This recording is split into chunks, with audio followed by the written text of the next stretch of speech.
Il y aura en réalité deux vagues d'événements et de préparation à la suite de la publication de ces deux textes européens.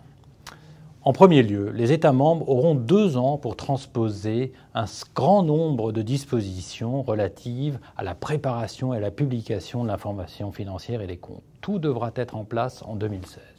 En second lieu, l'obligation de faire tourner son auditeur entrera progressivement dans les faits à partir de 2020 jusqu'en 2026. Mais ce qu'il est important de signaler, c'est que dans les deux cas, le comité d'audit aura un rôle clé.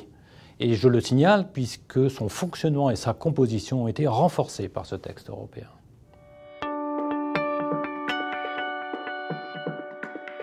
À ce stade, on peut identifier quelques étapes fondamentales. En premier lieu, il faut bien comprendre et en profondeur le contenu de la réforme. Ce ne sera pas simple ni immédiat, puisqu'il y aura des lois de transposition nationales et les États membres choisiront certaines options, et ceci n'est pas prévisible à ce stade.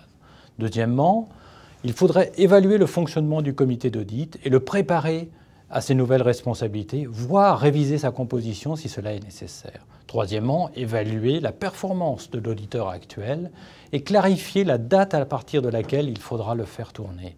Enfin, revisiter le processus d'appel d'offres, puisque certaines dispositions spécifiques et obligatoires ont été insérées dans la loi pour assurer un processus transparent et équitable. Et enfin, il vous reste à décider et à mettre en œuvre.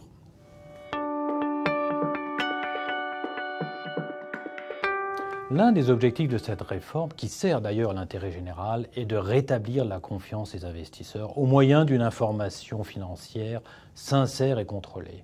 On le voit bien, sur un marché où la confiance est revenue, le coût du capital est plus faible et c'est l'intérêt des entreprises. L'autre objectif d'intérêt général est de créer un marché plus diversifié, plus ouvert. Une concurrence accrue est autorisée par cette réforme. Il y aura plus d'acteurs sur le marché et les sociétés, au moment où elles auront à choisir leur auditeur, auront un choix plus large.